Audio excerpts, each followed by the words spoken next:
send out a trauma page yet, or? I just walked back. Let me go and find out what's happening.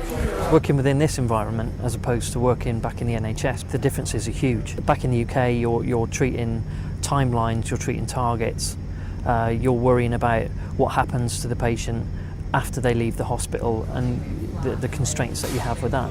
Out here, you can concentrate wholly on the casualty or the patient that comes through the door. Okay. Bay 3 for this one. Bay 3. I think one of the interesting things is that when you get sent out here as a reservist or a regular, obviously your nearest and dearest are obviously concerned about your safety, which is interesting because we're working in one of the safest environments in Afghanistan. We're rarely, if ever, in any danger at all. And if you flip that to where I'd be on a Friday night back home in the UK working in my parent emergency department, you get an awful lot of people coming in, as we all know, drunks and people who have had fights, and they tend to kick off and you get yourself in a position sometimes where you are in danger back home, and then you bring it back to Afghanistan and we couldn't be safer. The November, is there an ETA on it? You feel more of a nurse, you have a little bit more autonomy, you see more out here than you'll ever see back in the UK.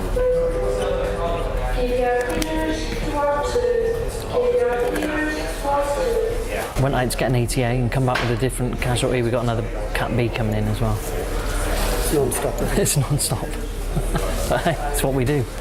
It's never a case of picking a brand new nurse out of an NHS hospital, putting him or her into a uniform and dropping them into an operation overseas. When you commit yourself to the Territorial Army as a second career almost, you're committing yourself to a period of intense training to get you on par with your regular counterparts, because make no mistake, every single person out here has passed the same tests annually as our regular counterparts do to let us come out on operations and support them. I can give you an example of a typical working day. A couple of shifts ago we had 2 American guys in that had an RTC. One had been thrown from the vehicle, the other was dislocated shoulder, and in Bay 1 we had a gunshot wound. A guy unfortunately died. In one of the other bays was a local contractor having a heart attack, and in the bays next to him were 2 guys that had been playing football and twisted ankles. Now that is a normal shift. Yeah, we've got an EPW, a potential prisoner of war. Although he's an EPW and we take a little bit more security with them, he's still going to get the same treatment as one of our guys. When we get a major trauma in, you have the emergency team. They'll work on the casualty in Bay 1. But on the sidelines, you'll have all the surgical team. You'll have the general surgeon, the orthopaedic surgeon. You'll have the anaesthetist. You'll have the operating department practitioners. And they're all waiting to be called forward. Everybody pulls together and it's just one big team. The key to maintaining the high professionalism within the team is making sure that the guys get downtime, even when they're on shift. So if we're quiet in the afternoon, maybe get a couple of guys away to go and have a cup of coffee in the FE, or this afternoon they're off playing volleyball only for an hour, and it just gets them away from the department.